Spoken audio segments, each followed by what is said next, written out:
ادھر قدرت مسکرا رہی ہے اور ایک اور امتحان لینا مقصود ہے. اس کے ترکش میں ابھی ایک اور تیر باقی تھا. اس کے فطرت کے ترکش کے اندر ابھی ایک اور امتحان باقی تھا. امیدوں اور آرزوؤں کا امتحان. ابھی ایک اور آزمائش باقی تھی، محبت اور جذبات کی آزمائش. ابھی ایک اور امتحان باقی تھا، امیدوں کا، تمناؤں کا اور آرزوؤں کا امتحان. حکم ہوا بیٹے کو قربان کر. قرآن کریم نے اس کا نقشہ اس طرح کھینچا ہے، انی ارا فی المنام انی اذبحک فانظر ماذا تری. حضرت ابراہیم علیہ السلام نے خواب دیکھا کہ میں اپنے بیٹے کو ذبح کروں، اور نبی کا خواب سچا ہوا کرتا ہے. ایک بار نہیں، دو بار نہیں، 3 بار دیکھا. اللہ سے یہ بھی پوچھ سکتے تھے، اللہ تعالیٰ دمبا ذبح کر دیں، اللہ دمبا ذبح کر دیں. آج تو لوگوں کو قربانی پر اعتراض ہوتا ہے. کچھ لوگ اعتراض کرنے والے ماڈرن مسلمان آتے ہیں اور کہتے ہیں کہ قربانی میں جانور ذبح کرنے سے افضل ہے کسی غریب کا چولہا جلا دو، کسی لڑکی کی شادی کرا دو. میں ان سے سوال کرتا ہوں کہ یہی رول اپنے اوپر اپلائی کیجئے اور یہ کہیے 20,000 30,000 40,000 کی اے سی لگانے سے پہلے کسی غریب کے گھر چولہا جلا دو. 6 لاکھ کی مرسیڈیز گاڑی خریدنے سے پہلے کسی لڑکی کی شادی کرا دو. وہاں تو آپ کو لوجک نظر نہیں آتی ہے. وہاں تو گاڑیاں بھی آئیں گی، اے سیاں بھی آئیں گی، شادی پر دھواں دار خرچ بھی ہوگا. ایک مرتبہ کوئی نہیں کہے گا ارے ذرا کم خرچ کرو، کسی لڑکی کی شادی کرا دو. اللہ کا حکم ہوتا ہے تو لوجک انسان نکالتا ہے. یاد رکھیں، ہم لوجک کی وجہ سے اللہ کے حکم پر عمل نہیں کرتے. ہم اس لیے حکم پر عمل کرتے ہیں کہ میرے اللہ کا حکم ہے، میرے نبی کا فرمان ہے. اگر عقل کی بنیاد پر عمل کرتے ہیں تو پھر سے کلمہ پڑھیے اور اسلام میں پھر سے داخل ہوئیے. اس لیے کہ شیطان سے جب اللہ نے کہا تھا اسجدوا لآدم، حضرت آدم کو سجدہ کرو، کیا کہا تھا؟ خلقتنی من نار وخلقتہ من طین. لوجک نکال رہا ہے، آپ نے مجھے آگ سے پیدا کیا ہے، آپ نے آدم کو مٹی سے پیدا کیا ہے. کیا کہا اللہ نے؟ اخرج، نکل جا یہاں سے، بھاگ جا، مردود ہو جا. خالق کائنات کے حکم کے آگے کوئی سوال نہیں. عبدیت اسی کے اندر ہے. میرے اللہ کا حکم ہے کہ غلام آپ لے کر کے آتے ہیں، آپ کی دکان پر نوکر کام کرتا ہے، آپ اس سے کہتے ہیں کہ ذرا جائے گلاس پانی لے کر آ. اب وہ آپ سے سوالات کرے تو آپ اسے نوکری سے نکال دو. نالائق، تو مجھ سے سوال کرتا ہے، میں نے تجھے اپنے یہاں نوکر رکھا ہے، جتنا کہوں بس اتنا کرنا ہے. میرے اللہ کی کتنی نعمتیں ہیں، اللہ کا حکم ہے. اس لیے لوجک تلاش نہیں کرنا ہے، اللہ کے حکم کے اوپر عمل کرنا ہے. ہم نماز اس لیے نہیں پڑھتے کہ وہ ایکسرسائز ہے. ایکسرسائز ہے وہ ساری بعد کی چیزیں ہیں. پڑھتے اس لیے ہیں کہ میرے اللہ کا حکم ہے، میرے نبی کی آنکھوں کی ٹھنڈک، اس لیے نماز پڑھتے ہیں. ہم روزہ اس لیے نہیں رکھتے ہیں کہ روزہ رکھنے سے، وہ جرمنی کے کسی ڈاکٹر کا ریسرچ آیا تھا کہ کینسر نہیں ہوتا ہے جو سال میں 25 دن روزہ رکھتا ہے. تو مسلمان اس لیے روزہ نہیں رکھتے ہیں کہ کینسر نہیں ہوگا. مسلمان اس لیے روزہ رکھتے ہیں کہ میرے اللہ کا حکم ہے، میرے نبی کا فرمان ہے. کینسر نہیں ہوگا، بیماریاں ختم ہو جائیں گی، یہ سب تو فتوے میں ملے گا، لیکن یہ بنیاد نہیں ہے. ہماری بنیاد میرے اللہ کا حکم ہے. یہ بات اچھی طرح سمجھیں. اسی طریقے سے قربانی کا بھی حکم ہے. حضرت ابراہیم علیہ السلام کو حکم ہوا تو انہوں نے نہیں پوچھا اللہ تعالیٰ دمبا ذبح کر دیں، اللہ تعالیٰ بکرا ذبح کر دیں. نہیں، اللہ کا حکم ہے بیٹے کو قربان کرنے کا. بغیر چونو چرا کے اپنے بیٹے کو لٹا دیا اور گئے اور کہا اے بیٹے، یا بنیا انی ارا فی المنام، میں نے خواب کے اندر دیکھا ہے، انی اذبحک فانظر ماذا تری، میں تجھے ذبح کر رہا ہوں، تیری کیا رائے ہے؟ آخر بیٹا بھی کس کا تھا؟ وہ خلیل کا بیٹا تھا، خلیل اللہ کا بیٹا تھا، اللہ کے دوست کا بیٹا تھا، پوری دنیا کے امام کا بیٹا تھا. اور حضرت اسماعیل علیہ السلام حضرت ابراہیم علیہ السلام کے فرزند تھے. سکھائے کس نے اسماعیل کو آداب فرزندی؟ یہ فیضان نظر تھا یا مکتب کی کرامت تھی؟ سکھائے کس نے اسماعیل کو آداب فرزندی؟ بیٹے نے کیا کہا؟ یا ابت فعل ما تؤمر، ستجدنی ان شاء اللہ من الصابرین۔ اے میرے ابا جان، آپ کو جو حکم ملا ہے کر گزریے، آپ مجھے انشاءاللہ صبر کرنے والوں میں سے پائیں گے۔ پھر کیا ہوا؟ باپ نے بیٹے کو پچھاڑ دیا، فلما اسلم وتلہ للجبین، اور پیشانی کے بل اسے پچھاڑ دیا۔ اللہ رب العزت امتحان مانگتا ہے، لیتا نہیں ہے، دیکھتا ہے، آزمائش کے اندر ڈال کر کے دیکھتا ہے کہ میرا بندہ کتنا مجھے محبت کرتا ہے، کتنا میری بات مانتا ہے۔ دمبا نازل ہوتا ہے اور ادھر چھری نہیں چل رہی ہے، ادھر دمبے کی آواز آ رہی ہے۔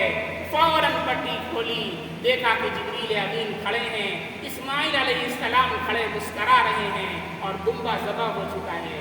اللہ نے فرمایا فلما اسلم وتلہ للجبین ونادیناہ ان یا ابراہیم، ہم نے آواز دی جب ابراہیم نے چھری چلا دی، ہم نے آواز دی یا ابراہیم، اے ابراہیم بس کر، قد صدقت الرؤیا، تو نے خواب پورا کر دکھایا، انا کذالک نجزی المحسنین، ہم اسی طرح احسان کرنے والوں کو بدلہ دیا کرتے ہیں۔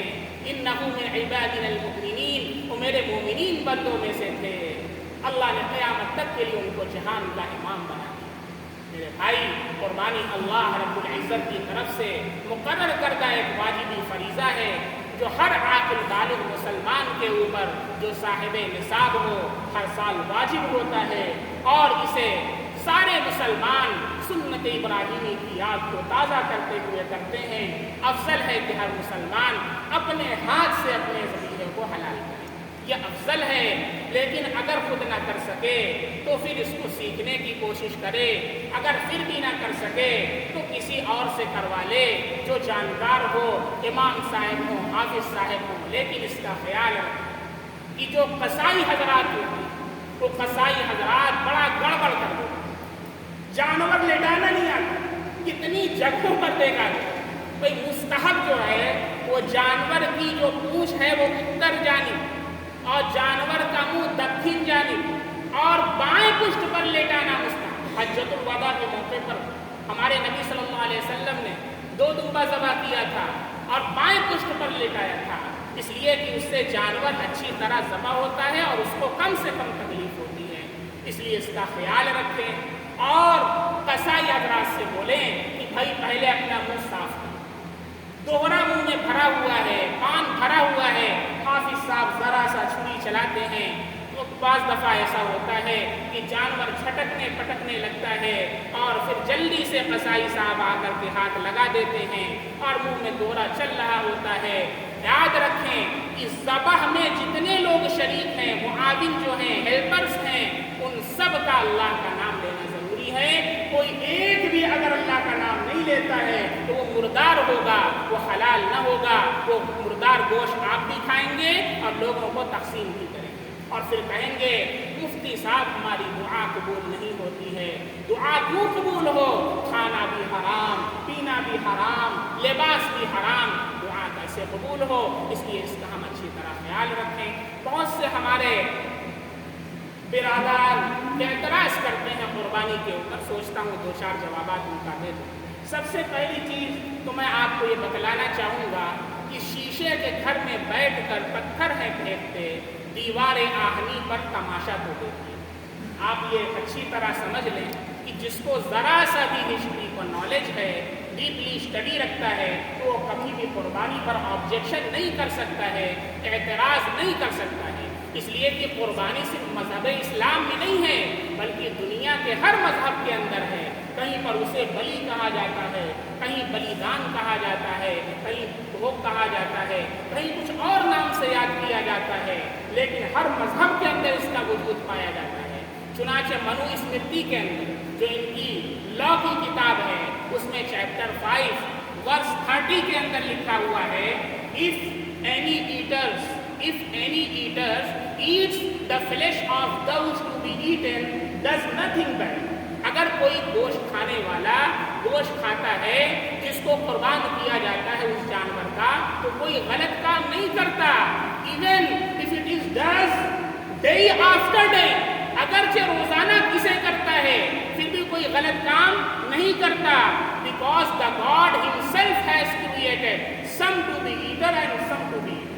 اس لیے کہ خود اللہ نے، خود ایشور نے کچھ لوگوں کو کھانے والا بنایا ہے اور کچھ جانوروں کو کھانے کے لیے بنایا ہے.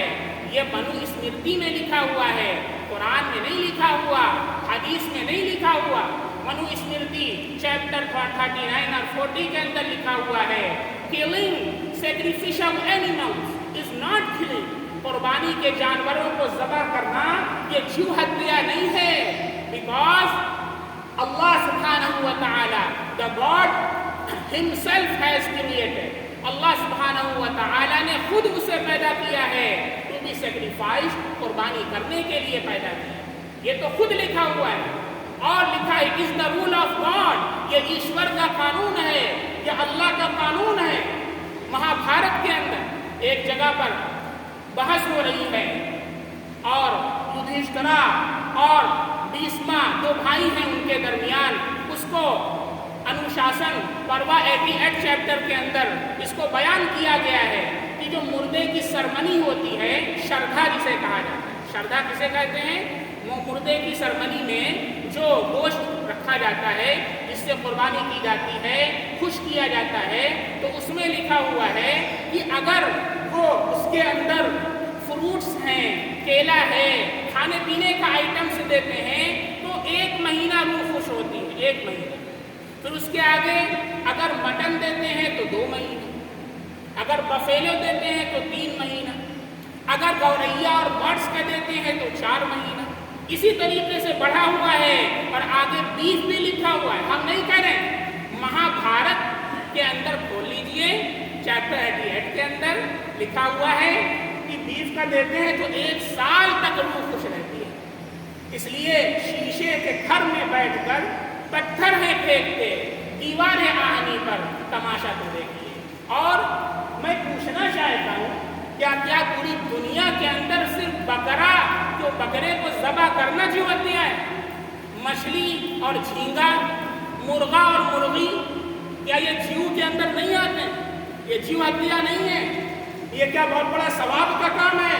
اور پھر میں پوچھنا چاہتا ہوں کہ پھر یہی کیوں مچھر کو بھی نہ ماریے، الاؤٹ وغیرہ خریدنا بند کر دیجئے. جتنی کمپنیاں الاؤٹ کی مارٹین کی چل رہی سب پر بین لگا دیجئے. کیوں؟ جیو ہتیا بھائی. ارے مچھر کاٹنا کاٹنے دو، جیو ہتیا ہے. کیوں مارٹین سلگا کر کے مار رہے ہو؟ کیوں الاؤٹ لگا رہے ہو اس کو مارنے کے لیے؟ جیو ہتیا ہے. کھٹمل کاٹے تو ماریے گا مت. کیوں؟ جیو ہتیا ہے. صورت حال یہ جیو ہتیا ہے. وہاں پر ماریں گے، سانپ آگے کاٹنا مارنا مت. کیوں؟ ارے جیو ہتیا ہے، ارے مار ڈالے گا. اچھا تو آپ اپنے نفع کے لیے اگر کسی کو مار دیں جانور کو تو جیو ہتیا نہیں ہے. اور ہم اپنے نفع کے لیے نہیں، اللہ کے حکم کی وجہ سے، اللہ کے حکم پر عمل کرتے ہوئے مسلمان قربانی کرتے ہیں تو یہ جیو ہتیا ہے. اور میں کہنا چاہتا ہوں اب تو بہت کامن تھنگ ہے، جو بھی اسکول کے اندر پڑھا ہے، تھوڑا بہت جانکاری رکھتا ہے، سائنس کا تھوڑا سا نالج رکھتا ہے تو it is the rule of science. اس نے پڑھا ہوگا the life is in everything. زندگی ہر چیز کے اندر ہے. نینوا کے اندر، سبزی کے اندر، ٹماٹر کے اندر، آلو کے اندر، ساگ کے اندر، پتے کے اندر، سب کے اندر لائف ہے. لہذا میں کہنا چاہوں گا no one can present a single person who can survive without killing a living creation.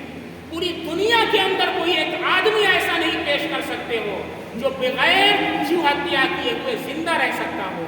If it is, I would be the first person to adopt such a way of life.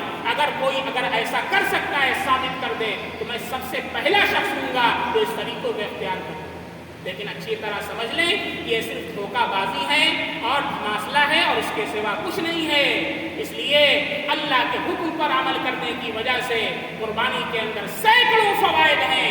سارے جو غریب طبقہ ہے اس کو اس کا فائدہ ہوتا ہے اور ہم اس کے اندر غربا کو، فقراء کو اپنی قربانی کے اندر شریک کرتے ہیں، ان کو قربانی کا گوشت کھلاتے ہیں. حتیٰ کہ جو غیر مسلم بھائی ہیں جو قربانی کے گوشت کا احترام کرتے ہیں، ان کی بد احترامی نہیں کرتے، ان کو بھی آپ گوشت دے سکتے ہیں.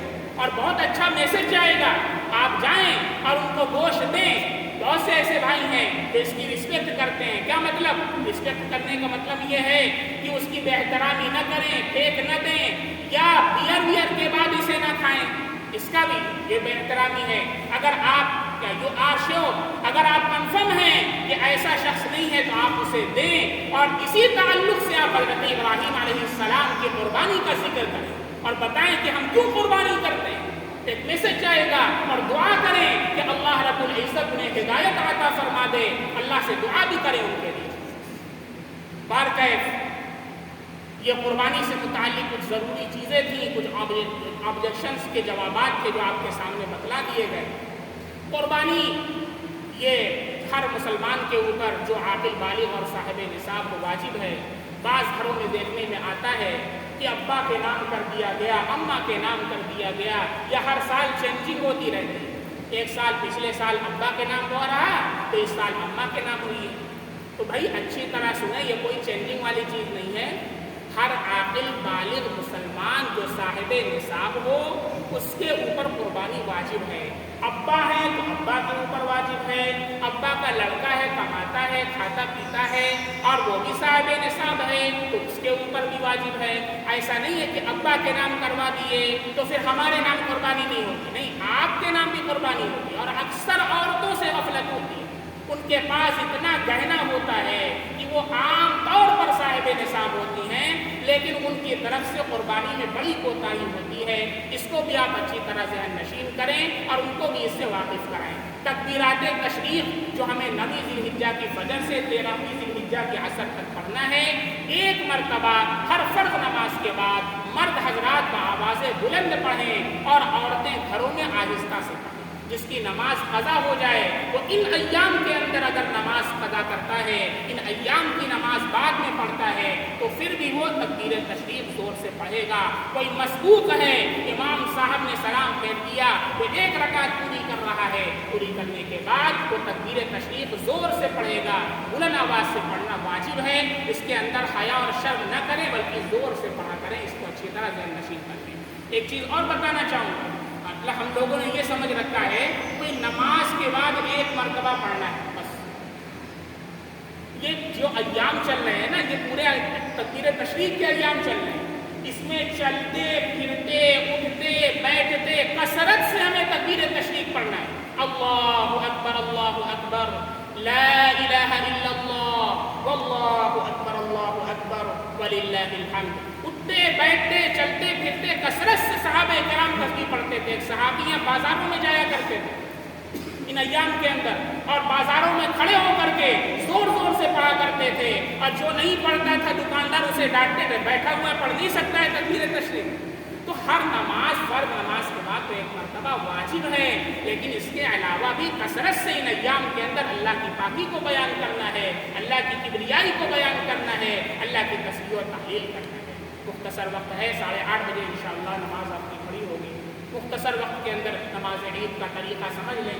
چونکہ سال میں 2 مرتبہ موقع آتا ہے, اکثر ذہن سے ترکیب نکل جاتی ہے, اس لیے اسے ذہن نشین کر لیں تاکہ تازہ ہو جائے. دیکھیں, نیت جو ہے وہ دل کے ارادے کا ہے. زبان سے کہنا مستحب ہے لیکن اصل ارادہ دل کا. نیت نوا یعنی نیت ہے, اس کے معنی ہی ہوتا ہے دل سے نیت کرنا, دل سے ارادہ کرنا. کیا نیت ہونی چاہیے؟ یہ نماز 2 رکعت میں بھی واجب ہے اور اس کے ساتھ جو 6 زائد تکبیرات کہی جاتی ہیں وہ بھی واجب ہے. تو یہ نیت ہونی چاہیے, نیت میں کرتا ہوں 2 رکعت نماز عید الاضحیٰ کی واجب. یہ عید الضحیٰ نہیں ہے, بہت سے لوگ عید الضحیٰ بولتے ہیں, عید الضحیٰ نہیں, عید الاضحیٰ ہے. نیت میں کرتا ہوں 2 رکعت نماز عید الاضحیٰ کی واجب 6 زائد واجب تکبیروں کے ساتھ. واسطے اللہ کے, رخ میرا کعبہ شریف کی طرف, پیچھے اس امام کے, دل میں نیت ہونی چاہیے. زبان سے آپ نے نہیں کہا, کوئی حرج نہیں, آپ کی نماز ہو جائے گی. اللہ اکبر کہتے ہوئے امام صاحب کے ساتھ اپنے ہاتھ کو باندھ لیں, اور پھر اس کے بعد امام صاحب بھی ثنا پڑھیں گے, ہمیں اور آپ کو بھی ثنا پڑھنا ہے. پھر اس کے بعد امام صاحب قرات سے پہلے 3 تکبیرات زائدہ کہیں گے. اللہ اکبر کہتے ہوئے دونوں ہاتھوں کو کانوں تک لے جانا ہے اور چھوڑ دینا ہے. پھر اللہ اکبر کہتے ہوئے دونوں ہاتھوں کو کانوں تک لے جانا ہے اور چھوڑ دینا ہے. پھر اللہ اکبر کہتے ہوئے دونوں ہاتھوں کو کانوں تک لے جانا ہے اور کا چھوڑنا نہیں ہے۔ اور پھر امام صاحب سورہ فاتحہ پڑھیں گے، کوئی سورت پڑھیں گے، ایک رکعت پوری کر لیں گے۔ دوسری رکعت کے لیے جب امام صاحب کھڑے ہوں گے تو پہلے ہی سورہ فاتحہ اور قرات کر لیں گے۔ دیکھو اس کی اچھی طرح ذہن نشین کیجیے گا، پہلی رکعت کے اندر قرات بعد میں ہے، تکبیر پہلے ہے۔ پہلی رکعت میں قرات بعد میں ہے، تکبیر پہلے ہے، اور دوسری رکعت میں قرات پہلے ہے، تکبیر بعد میں ہے۔ تو دوسری رکعت کے لیے جب ہم کھڑے ہوں گے تو امام صاحب سورہ فاتحہ پڑھیں گے، کوئی سورت پڑھیں گے، اور پھر اس کے بعد رکوع میں جانے سے پہلے 3 تکبیرات زائدہ کہیں گے۔ اللہ اکبر کہتے ہوئے دونوں ہاتھوں کو کانوں تک لے جانا ہے اور چھوڑ دینا ہے۔ اللہ اکبر کہتے ہوئے دونوں ہاتھوں کو کانوں تک لے جانا ہے اور چھوڑ دینا ہے۔ پھر اللہ اکبر کہتے ہوئے دونوں ہاتھوں کو کانوں تک لے جانا ہے اور چھوڑ دینا ہے۔ چوتھی تکبیر جب امام صاحب کی ہمارے کانوں سے ٹکرائے تو بغیر ہاتھوں کو اٹھائے ہوئے اللہ اکبر کہتے ہوئے رکوع میں چلے جانا ہے اور امام صاحب کے ساتھ دوسری رکعت بھی پوری کر لینی ہے۔ خطبے کا سننا واجب ہے۔ جو مسلمان 10 منٹ 15 منٹ کی جلدی کے لیے خطبہ نہیں سنتے ہیں وہ گنہگار ہو کر عیدگاہ سے نکلتے ہیں، اس لیے بغیر خطبہ سنے کوئی نہ جائے۔ قربانی آپ لوگ اچھے سے کریں، فاضل اجزاء کو زمین دوست کر دیں، کسی غیر مسلم بھائی کو تکلیف نہ پہنچائیں۔ اللہ تعالیٰ اس قربانی کو پورے عالمی